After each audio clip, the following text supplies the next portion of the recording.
Hello, everyone. We are on chapter 28 of The Magic Misfits, the second story. And I checked today, there are 30 chapters in this book, and we're on chapter 28. So we are almost done. But we're in a big moment in the book, so in the last chapter. So, of course, Layla, Carter, Mr. Dante Vernon, and the other Mr. Vernon all escaped to the basement that they had been locked in by the fake lawyer and the old frown clowns, and they had escaped to the basement and made it back to Vernon's magic shop, where they found Sandra Santos, who was stealing from them. She was going through all of their things and trying to find Mr. Dante Vernon's ledger, his notebook, and they discovered this because they caught her going through all the notebooks, and she had it in her purse. Noodles. She just likes to go back and forth. So they caught her red-handed, but she said that, yes, she's working with the bad guys, but she didn't want to be. They were making her. And she also revealed who the bad guy was. This whole time we didn't really know who was behind this. It's Callaghan, a new character that we met, who was another member of the Emerald Ring. Just like Bazo was, just like Sandra was, just like Mr. Dante Vernon was. So this was another member of the Emerald Ring, or what used to be the Emerald Ring. And apparently he's not a very good dude, right? And he wants this ledger, this notebook. But we're not entirely sure why. It's important for some reason. We just know it's a list of people who something. If you remember, Sandra started to tell us, and Mr. Vernon cut her off. She said, it's a list of people who, and that's all we got. So, understandably, Layla was very upset. Mr. Dante Vernon was very upset. They were all upset that because Sandra was supposed to be their friend. And so they were asking her to leave when suddenly, who pulled up but all those old frown clowns, the lawyer, Sammy Falsk Esquire, the fake lawyer, I should say, and all those other frown clowns that used to work for Bazo. And they come in, and they're basically demanding the notebook, and Layla and Carter and the Vernons are using their magic tricks to kind of like fight them off, and then suddenly Layla notices that her other friends are coming to the store, because they were all planning to meet, and they couldn't tell what was happening inside. So, but they walked into the middle of this kind of battle scene, and jump into action, and they were able to help them. So Theo was using his ability to levitate items. Ollie and Izzy were battling it out with all of their cool tricks that they use in their comedy shows. Even Ridley was battling it out using she was able to tie up one of the bad guys with these cool rings that she had. So they all did an awesome job. They battled it out, and they were able to stop all of them and call the police. So that is where we left off. They had stopped all of these bad guys, and they could hear the sirens in the distance. Oh, one other thing to mention is Sandra actually helped them in this battle, right? She's a complicated character. Is she good? Is she bad? It's hard to say. In the end, she did end up helping Layla and the Vernons and Carter and all the Misfits by helping them stop these bad frown clowns. But at the very end of the battle, Layla handcuffed Sandra as well as all the frown clowns. So let's see how it goes from here. Chapter 28. When everyone was gone and the sun started to sink once more in the sky, the Vernons began to clean the shop. Layla and Carter crept back down to the basement. Behind the velvet curtain, he pushed the rusted door shut, and she used the club-shaped side of the skeleton key. Noodles, you're just gonna stand there?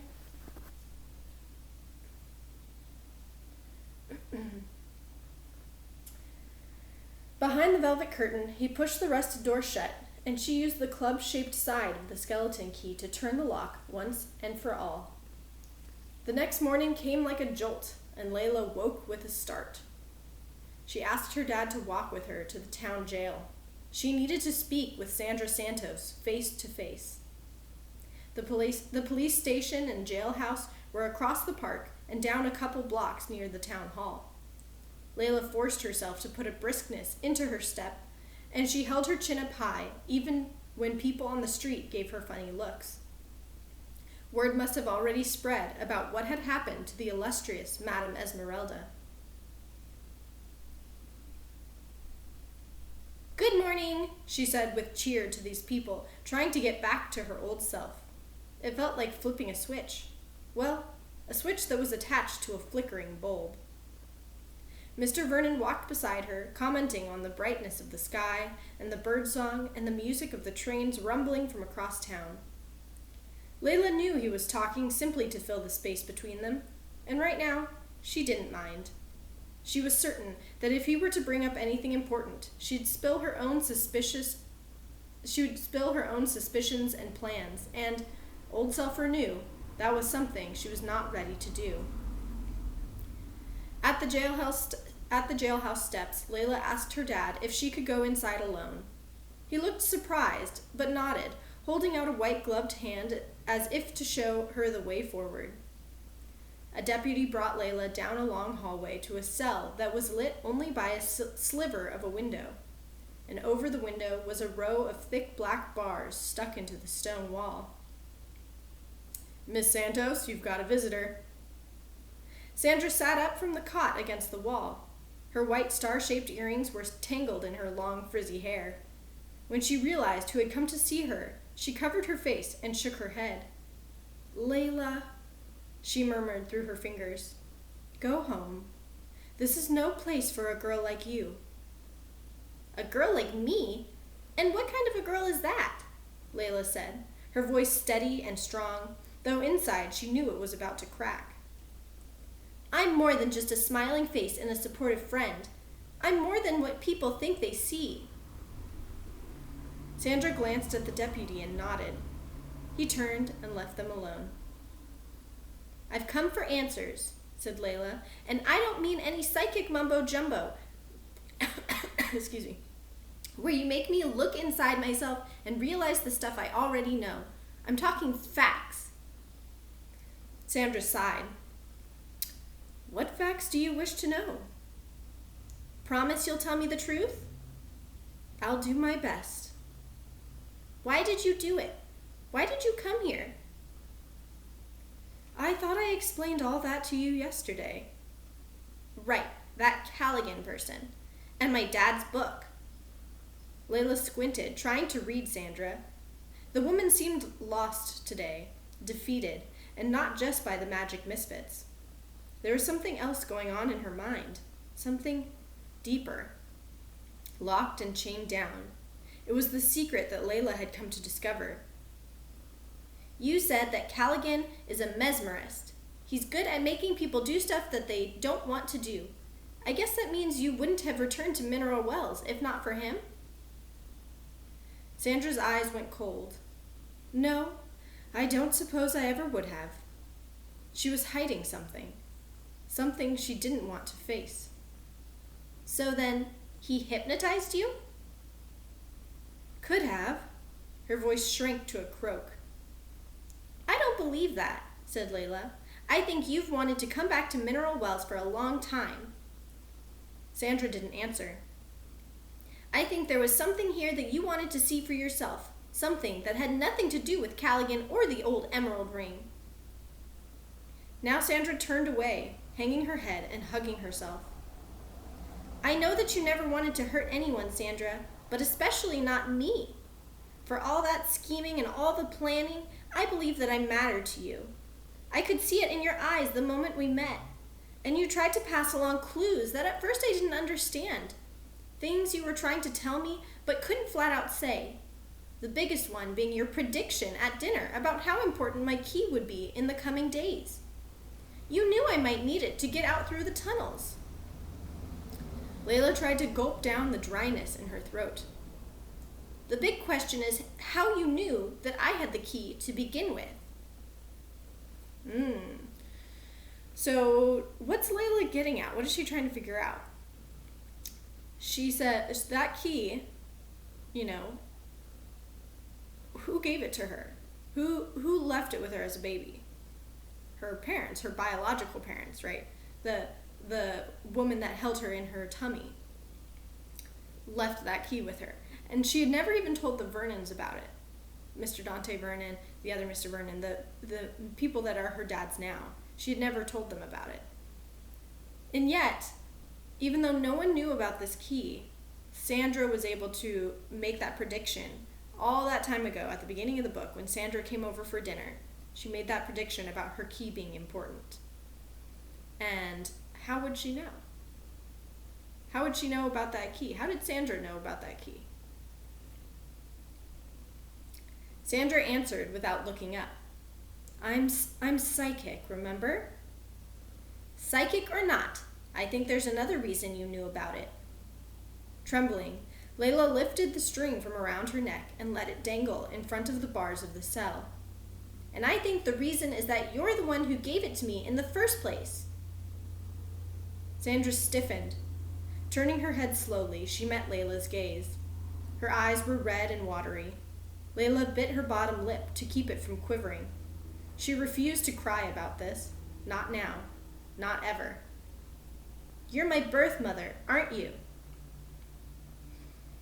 So Layla thinks that Sandra is the one that carried her in her belly. What do you think?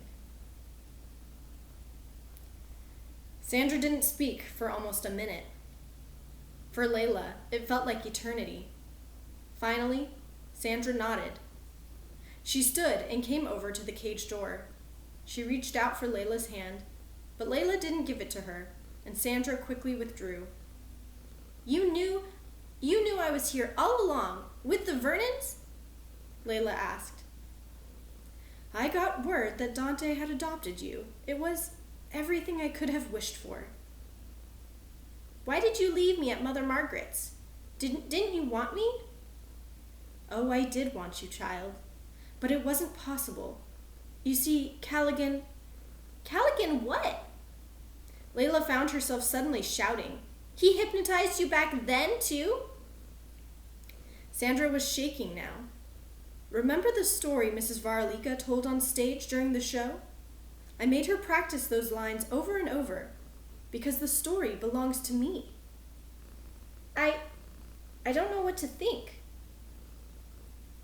Back then, Sandra went on, I couldn't afford to give you what you needed. Someone I trusted. Callaghan, Layla whispered. I was talked into giving you away. I didn't want to, but I was made to believe it was what was best for you. It was the biggest mistake of my life. Layla sniffed. Is all that the truth, or is it a lie? Are you still playing games with me just like you used to play with the emerald ring? Decisions we make as we get older aren't so black and white, Layla. Sometimes there's smoke and mirrors. It's easy to get confused, and some people, like Callaghan, are good at using that confusion for their own benefit. I've wondered about you every day. Her eyes grew wide and her lip trembled. I left that key in your bassinet in the hope that you would eventually wonder about me too. Layla stepped backward. I don't know if I can believe anything you say. I understand. I've lied to you. Belief takes trust. It takes faith. If I ever get out of here, she indicated the dank cell. I hope I can make you believe me. Are you in lots of trouble? Layla asked. Sandra nodded. With the police? Or with Callaghan? That's my smart girl, looking at all the different angles. It's what we used to practice during Emerald Ring meetings. There are so many ways to read an audience and to gauge risk and to prepare for the unexpected. Layla couldn't help smiling.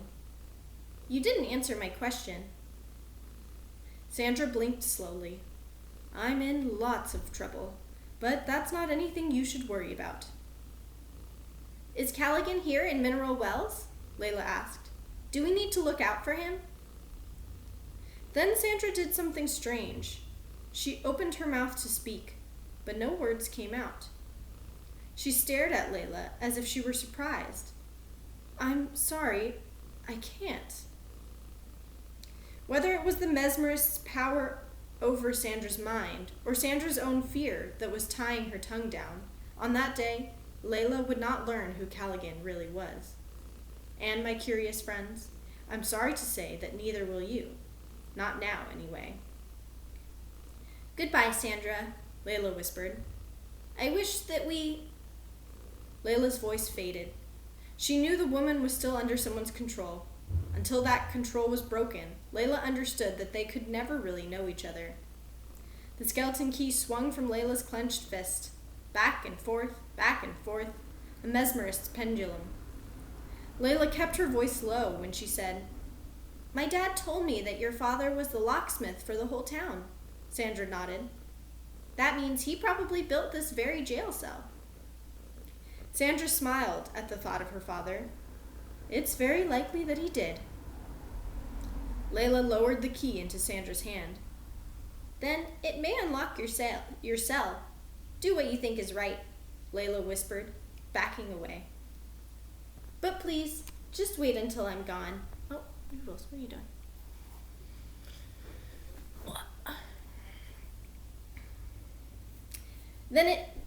Layla lowered the key into Sandra's hand. Then it may unlock your cell. Do what you think is right, Layla whispered, backing away. But please, just wait until I'm gone. And that is the end of our chapter. So, Layla finally kind of confronted Sandra. After this whole book, she's kind of been wanting to believe in Sandra's magic. She's thought of Sandra as like mysterious and wonderful, and then at the end, you know, she was really disappointed by Sandra for having been working with the Frown Clowns, and after all of these kind of conflicting mixed emotions and feelings, she finally decided, I need to just talk to Sandra myself. And so she did. And I think it was a good conversation, and we did solve one mystery. So we determined that the Varalikas were very much not related to Layla, but there was this mystery of the key. How did Layla end up with an emerald ring key in her bassinet as a baby? Well, because Sandra gave it to her. So we found out that Sandra is related to Layla. Sandra is the woman that carried Layla in her tummy.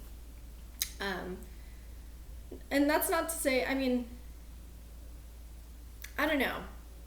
I think it's kind of a confusing feeling for Layla, right? Because she's glad that she knows this part of her life. She knows about this part of her life, but, you know, Sandra's still kind of not in a good place. I mean, for one, she's in jail. She's been arrested. She's in jail. And she's still kind of under Callaghan's control. So, I don't know. It's kind of it makes me feel both happy and sad that Layla learned about this part of her life and she has these answers that she wanted, but at the same time, kind of sad that that's what happened to Sandra. Because after all my suspicions of her through this whole book, I do kind of feel bad for where Sandra is at now. Not in a good place. But you know what? Layla has her family to go to. So she's got the Vernons, Mr. Dante Vernon, the other Mr. Vernon, Carter, and all of her misfit friends. So we still have a couple chapters left, chapter 29 and chapter 30. So we'll have to see how they wrap up this story.